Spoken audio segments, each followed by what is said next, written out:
दादांच्या नंतर काय करायचं, शेवटी हा प्रश्न तर प्रत्येकाच्या मनामध्ये येणार आहे. पवारांचा पक्ष आहे, ते पवार फॅमिलीने करावं, ते सुनेत्रा वहिनींनी करावं.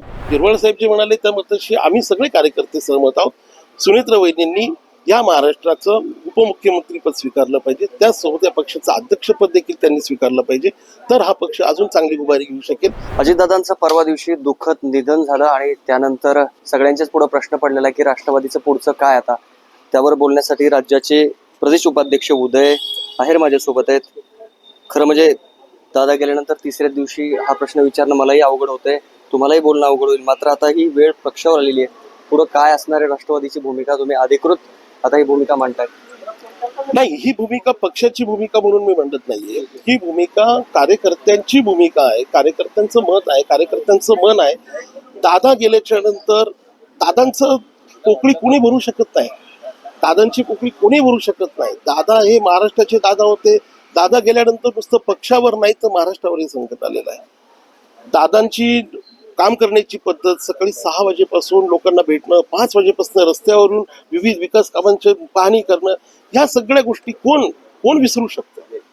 पक्षातली लोकच नाही, सर्वसामान्य जनता देखील ही गोष्टी विसरू शकत नाही. दादांनी आणलेल्या अनेक योजना ज्या आहेत, दादांच्या प्रत्येक कामाला दादा टच असायचा. सरकारी कामं किती चांगल्या पद्धतीने करून घ्यायचे, या सगळ्या गोष्टींना दादांचं दादा टच होता. आणि मला एक गोष्ट म्हणायची आहे की दादांच्या नंतर काय करायचं, शेवटी हा प्रश्न तर प्रत्येकाच्या मनामध्ये येणार आहे. त्याच्यामुळे मला असं वाटतं की येणाऱ्या काळामध्ये अनेक कार्यकर्त्यांचं, पदाधिकाऱ्यांचं माझ्या नेतृत्वाखाली 23 जिल्ह्यातल्या लोकांनी प्रवेश केलेला आहे. असे असंख्य कार्यकर्ते महाराष्ट्रामध्ये आहेत.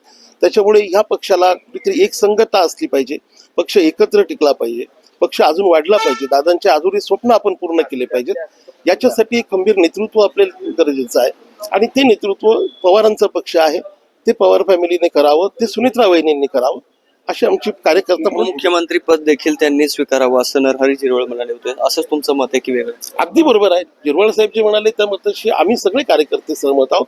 सुनेत्रा वहिनींनी या महाराष्ट्राचं उपमुख्यमंत्रीपद स्वीकारलं पाहिजे, त्याचसोबत या पक्षाचं अध्यक्षपद देखील त्यांनी स्वीकारलं पाहिजे, तर हा पक्ष अजून चांगली उभारी घेऊ शकेल. दादांचे अधुरे स्वप्न आपण पूर्ण करू शकू, हे आमच्या सगळ्यांचं मत आहे. पक्षातल्या जवळपास सगळ्या लोकांचं हेच म्हणणं आहे, वेगळं काही म्हणणं नाही. जनतेतून एक असाही आवाज येतो की बारामतीमधून आता पार्थ पवारांची बिनविरोध आमदारकी निवड व्हावी आणि त्यांना देखील आता राजकारणात ऍक्टिव्ह करावं, असा एक आवाज येतो जनतेतून. तुमचं काय मत आहे? नाही, खरं आहे ना. शेवटी बारामतीमधून दादा इतक्या वेळेला निवडून आलेले आहेत. बारामती हे त्यांचं घर आहे, त्यामध्ये त्यांच्या कुटुंबामध्ये बसून ते काही जो निर्णय घ्यायचा, तिथे कोणी उभं राहायचं ते घेतील. पण आमचं पवार फॅमिली सोबत, आम्ही पवार निष्ठ आहोत आणि आम्ही पवार फॅमिली सोबत कायमस्वरूपी आमच्या अंतिम श्वासापर्यंत आम्ही पवारांच्या सोबत राहणार आहोत. त्यांच्या कुटुंबामध्ये बसून ते निर्णय घेतील, आता कोणी नेमकं उभं राहायचं आहे, काय करायचं आहे. आता एक दोन्ही राष्ट्रवादी एकत्र येण्याची फक्त औपचारिकता बाकी राहिली आहे का, की असं काही वेगळा निर्णय तुमचे ज्येष्ठ घेणार आहेत, प्रफुल्ल पटेल असतील, तटकरे असतील, इतर मंडळी? काय राहिलंय आता? एकत्रच आहोत आम्ही, एकत्रच काय, कुटुंब एकत्रच आहे. आम्ही सगळे राष्ट्रवादी म्हणून, पवार साहेबांचे कार्यकर्ते म्हणूनच प्रफुल्ल पटेल साहेब असतील, तटकरे साहेब असतील, ते आम्ही एकत्रच काम करत होतो ना वर्षानुवर्ष. त्याच्यामुळे आणि एक आता या दुःखद प्रसंगी ज्या कधी माणसाला आपली लोकांची, आपल्या जवळच्या लोकांची किंमत खऱ्या अर्थाने आपण म्हणत असतो नेहमी, कधी कळते तर आपल्या दुःखद प्रसंगी आपल्याला जाणीव होते की आपली सगळी लोक आपली पाहिजे, जवळ पाहिजे. आता कार्यकर्त्यांचं पण मत ते आहे आणि आमचं सगळ्यांचं मत ते आहे. प्रफुल्ल पटेल यांचं पण नाव येतं की उपमुख्यमंत्री पदाची त्यांनी धुरा सांभाळली, असं तर नाही, माझ्या हे ऐकण्यात नाही उपमुख्यमंत्री पदाविषयी, प्रफुल्ल पटेल साहेबांच्या नावाविषयी. तर मला नाही वाटत ते तसं काही त्यांच्या पण डोक्यात असेल. ते असं काही करणार नाही. ते खूप त्याला होतो आपण की खूप समंजस नेते आहेत, खूप ज्येष्ठ नेते आहेत. त्यांनी राजकारण खूप जवळून, पवार साहेबांचं, राष्ट्रवादी काँग्रेसचं, दिल्लीतलं राजकारण त्यांनी खूप जवळून बघितलेलं आहे. त्यांना या सगळ्या गोष्टींची व्यवस्थित जाणीव आहे आणि ते अशा पद्धतीचा विचार करणारे प्रफुल्ल पटेल साहेबचा अजिबात नाहीत. ते असं विचार पण करू शकत नाही आणि ते त्या गोष्टीला कधी त्यांच्या डोक्यात पण हे विषय येणार नाहीत. मी खात्रीने तुम्हाला सांगतो. ते सुद्धा सुनेत्रा वहिनींनाच पुढे करून त्यांना मार्गदर्शकाच्या भूमिकेमध्ये प्रफुल्ल पटेल साहेब निश्चितपणे राहतील. शेवटचा प्रश्न, जेडपीच्या इलेक्शन सुरू आहे, सगळे जे काही नेते मंडळी उभे होते निवडणुका, ते बांबावून गेलेले सगळे, काय म्हणत त्यांच्या सध्या? जिल्हा परिषदेच्या निवडणुका आता 12 जिल्ह्यांमध्ये सुरू आहेत. आपला घरातला कर्ता पुरुष गेलाय. आपला कर्ता पुरुष गेल्याच्या नंतर आता कोणत्या कार्यकर्त्याला वाटेल हो सकाळी उठायचं, आणि आपला प्रचार करायला लोकांच्या दारात जायचं.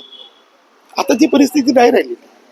आता दादा गेल्यामुळे इतकी हतबलता कार्यकर्त्यांमध्ये झालेली आहे, सावरू शकत नाहीत स्वतःला. त्यामुळे प्रचार करणं वगैरे या गोष्टी स्थानिक पातळीवर लोकांनाही माहिती आहे. दादा कामाचा माणूस होता आणि दादाचा पक्ष कामाचा आहे.